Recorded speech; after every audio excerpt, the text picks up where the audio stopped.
ओंकार ओडिया। नमस्कार फ्रेंड्स, ओंकार ओडिया चैनल रे आपण मानक स्वागत। फ्रेंड्स, आज ये क्षुद्र वीडियो रे एभली एक शक्तिशाली तंत्रोक्त वस्तु को शेयर करूची जाकु कि आपण माने निजर बिछଣା तले अविवाहिता झियो, विवाहिता स्त्री किंबा कौन पुरुषंकर स्मरणार्थे रखिबे से मात्र 10 मिनिट मध्य आपण प्रति प्रेमासक्त हो उठिबे, कामासक्त हो उठिबे, मोहासक्त हो उठिबे एवं आपणकर जेकोसी मध्य अभिष्ट थाउ ताको परिपूर्ण करिवे। यह आपणकर विश्वास आसु अबा न आसु मात्र यह सत्य अनुभव सिद्ध उपर आधारित जाकि ए क्षुद्र वीडियो माध्यम रे मु आपण मानकर कल्याणार्थे शेयर करूची। जदि आपण कौन मध्य स्त्री अथवा झील सह प्रेम संपर्क में संपर्कित होवाई चाहती मात्र ताहा कौन बाटे संभव हो पारना किंबा कौन स्त्रींकर सौंदर्य आपण मैंने ढलिकी ता प्रति संभोगशील हो उठी मात्र संभोग स्त्रीटी राजी होना देखिए यही क्रियार उपरांत ही मात्र 10 मिनिट मध्य से स्त्री अथवा झील आपण प्रति प्रेमासक्त किंबा कामासक्त हो उठिबे अथवा जदि कौन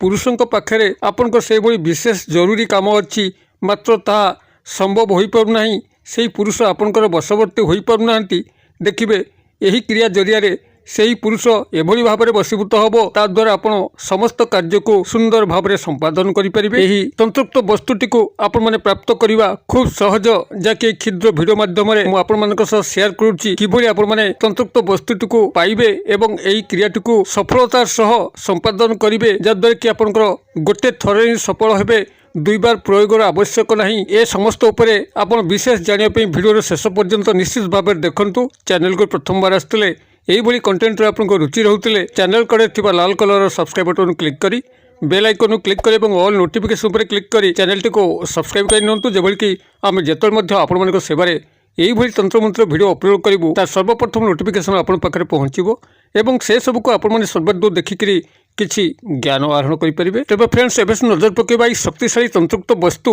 जहाँ कि आप निजर बिछଣା तले जो अविवाहिता झील, विवाहिता स्त्री किंबा कौन पुरुषों स्मरणार्थे रखिबे से मात्र 10 मिनिट मध्य आपण प्रति प्रेमासक्त हो उठिबो, कामासक्त हो उठिबो, मोहासक्त हो उठिबो एवं आपणकर कौन अभिष्ट निज भितर थाउ ताकु से 100% ही पूर्ण करिबो। यह सत्य अनुभव सिद्ध उपर आधारित आपण एई क्रिया प्रति विश्वास भाजन हेले निश्चित भाव में आपण फलवान हेबे।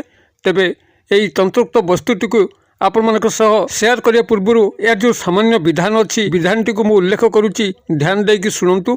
आपण माने कौन करिवे जेकोसी सोमवार दिन दिन बेला आपण पाखे थिबा पूजा सामग्री बा पुटली बनिया पंसारी भाई दुकान जिबे एई तंत्रोक्त वस्तुटी को क्रय करिवे एवं कपड़ा दुकान गोटे सादा धड़ा रुमाल को क्रय करिवे जो थे कि कौन प्रिंट नथिबो। एभली भाव में आपण संग्रह करिवे एवं एई सादा धड़ा रुमाल उपरे प्रारंभिक क्रिया करने आपण 3 गोटी सामग्री को मध्य एकजुट करेंगे। ताहा होची आपनकर केसर, कुंकुम एवं गोलाप जल अर्थात आपण माने कपड़ा दुकान रुमाल किनिबा सह एई तंत्रोक्त वस्तुटी को किनिबे जहाँकि आपनकर से बिछଣା तले थुआ हबो एवं ता सह प्रारंभिक क्रिया पे कि आपण किनिबे कुंकुम, केसर एवं गोलाप जल। आपण माने एतिक दिन बेला संग्रह करी गृह को आनतु एवं गंगा जल रे रुमालटी को भल भाव में धोई देकरी ताकू छाई रे सुखे दिंतु। मन रखिए खरारे सुखेबे नहीं, छाई रे सुखे देबे एवं सेही सोमवार दिन रात्र समय आपण माने क्रियाटी करिवे निजर रूम मध्य बसी करिवे। कौनसी बाह्य स्थान को जीवार आवश्यक नहीं। तबे रूम मध्य आपण माने करिवे टिके सामान्य पानी छिंची देबे जगार पवित्रीकरण करिया पई एवं आपण माने निजर चट्टान उपरे कौनसी गोटे आसन पकेकरी बसिबे। आपनकर मुखटी को उत्तर किंबा पूर्व दिख को रखिबे एवं चट्टान उपरे ए सादा धड़ा रुमाल जहाँकि गंगा जल धुआ होता एवं छाई रे सुखा होता ताको सम्मुख में रखिए। तार उपरे आपण प्रारंभिक कर्म करंतु। ये जो किनिथिले केसर, कुंकुम एवं गोलाप जल, ये केसर एवं कुंकुम गोलाप जल को भल भाव में मिक्स करके गोटे काली प्रस्तुत करने एवं आपंकर दक्षिण हस्तर अनामिका अंगुली जहाँ को रिंग फिंगर कहुए आपंकर मझी अंगुठी एवं कानी अंगुठी मध्य अच्छी आपंकर अनामिका अंगुली दक्षिण हस्तर अनामिका अंगुली सहायतार आपण जो काली प्रस्तुत कले केसर, कुंकुम एवं गोलाप जल से काली को व्यवहार करी से सादा धड़ा रुमाल उपरे प्रथमे से स्त्रीर डाक नाम बा उपनाम को लिखंतु जो नाम आपण डाकती एवं ता तलू गोटे स्वस्तिक चिन्ह शुभ लाभ चिन्ह जहाँकि समस्ते जानती शुभ लाभ चिन्ह केमिति आपनकर दुकान व्यवसाय प्रतिष्ठान में शुभ लाभ चिन्ह दि जाए। मांगलिक चिन्ह हिसाब से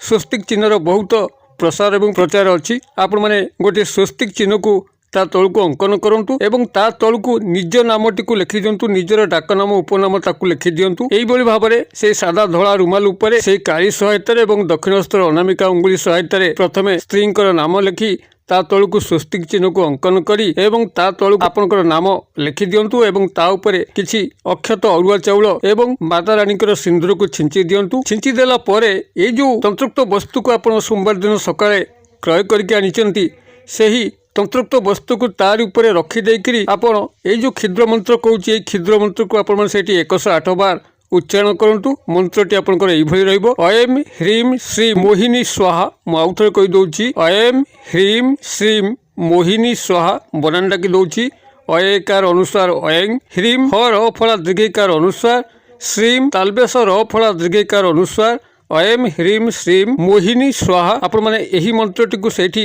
108 ବାର ଉଚ୍ଚାରଣ କରିବେ। ମନ୍ତ୍ରର 108 ବାର ଉଚ୍ଚାରଣ ପାଇଁ ଯେକୌଣସି ଗଣନ ସାମଗ୍ରୀ ଆପଣ ବ୍ୟବହାର କରିପାରିବେ।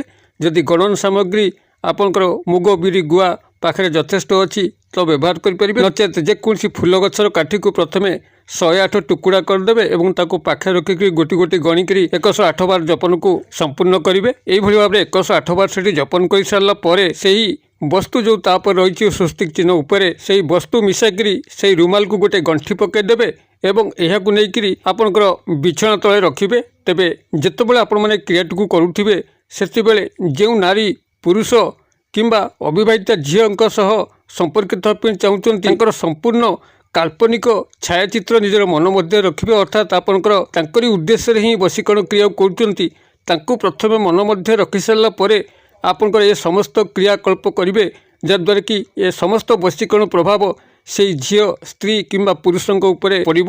ଅତଏବ ଏଇଭଳି ଭାବରେ ତାଙ୍କର ମନସ୍କରେ ଆପଣମାନେ এই କ୍ରିୟାଟିକୁ କରିକିରି ଏହାକୁ ବିଛଣା ତଳେ ରଖିବେ ଏବଂ ବିଛଣା ତଳେ ରଖିବାର ମାତ୍ର 10 ମିନିଟ୍ ମଧ୍ୟରେ ହିଁ ସେହି ଝିଅ, ସ୍ତ୍ରୀ କିମ୍ବା ପୁରୁଷଙ୍କର ମନ ମସ୍ତିଷ୍କ ଇନ୍ଦ୍ରିୟ ଏଭଳି ଆନ୍ଦୋଳିତ ହେବ, ସେ ଆପଣଙ୍କ ପାଖକୁ ନିଶ୍ଚିତ ଭାବରେ ଆସିବେ ଏବଂ ଆପଣଙ୍କର ଅଭୀଷ୍ଟକୁ ପରିପୂର୍ଣ୍ଣ କରିବେ। ଏହା ଆପଣଙ୍କର ଯେ କେବଳ ସ୍ନେହ ପ୍ରେମ ସମ୍ଭୋଗ କ୍ଷେତ୍ରରେ ବ୍ୟବହାର ହେବ ତାହା ନୁହେଁ, ବରଂ ଆପଣଙ୍କର ପାରିବାରିକ ସ୍ନେହ ପ୍ରେମ ଯଦି ଅଭାବ ରହୁଥାଏ, ପାରିବାରିକ ବିଶୃଙ୍ଖଳା ଲାଗି ରହୁଥାଏ, ସେ କ୍ଷେତ୍ରରେ ମଧ୍ୟ କାମ କରିବ।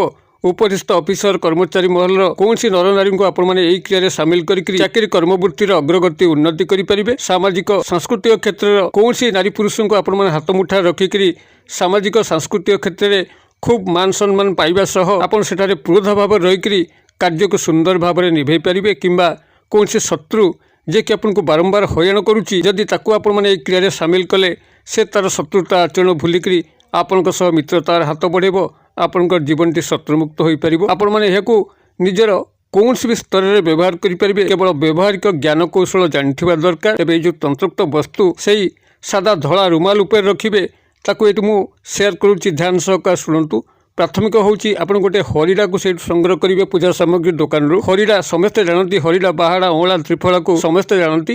ତେବେ ଆପଣଙ୍କର ବାହାଡ଼ା କିମ୍ବା ଅଁଳା ନେବେନି, କେବଳ ହରିଡ଼ାଟିକୁ ନେବେ, ତାକୁ ମାଗିବେ ଗୋଟିଏ ହରିଡ଼ା ମୋତେ ଦିଅନ୍ତୁ। ଏବଂ ଦ୍ୱିତୀୟ ସାମଗ୍ରୀ ହେଉଛି ମୋହିନୀ ଦାନା, ଯାହାକି ସେହି ପୂଜା ସାମଗ୍ରୀ ଦୋକାନରେ ମିଳିବ। ତାକୁ ମୋନାମୋନି ଦାନା ବା ମୁନାମୁନି ଦାନା ବୋଲି ମଧ୍ୟ କହନ୍ତି। ତେବେ ମୋହିନୀ ଦାନା ହେଉଛି ଗୋଟେ ଗଛର ଫଳ, ଯାହାକି ମୁଁ ଗୋଟେ ବର୍ଷ ତଳେ ମୋ ଚ୍ୟାନେଲରେ ଅପଲୋଡ଼ କରିଥିଲି। ମୋହିନୀ ଦାନା ଗଛ ଦେଖିବାକୁ କେମିତି, ମୋହିନୀ ଦାନା ଗଣ୍ଠିକୋଳି ଯଦି ଆମର ଚ୍ୟାନେଲରୁ ସର୍ଚ୍ଚ କରିବେ ବର୍ଷକ ତଳେ, ଆପଣ ସେ ଗଛ ମଧ୍ୟ ଦେଖିବା ପାଇଁ ପାଇବେ। ଯଦି ଆପଣଙ୍କର ପାଖାପାଖି ସେ ଗଛ ଥାଏ, ତେବେ ଆପଣ ସେଇଠୁ 2 ଗୋଟି ଫଳକୁ ସଂଗ୍ରହ କରିବେ। ଗୋଲମରିଚ ଭଳି କଳା କଳା ଫଳ ଏହି ମୋହିନୀ ଦାନାର କୋଳି ଗୁଡ଼ିକ, ତାକୁ ଆମର ଅଞ୍ଚଳରେ ଗଣ୍ଠିକୋଳି ବୋଲି କହନ୍ତି।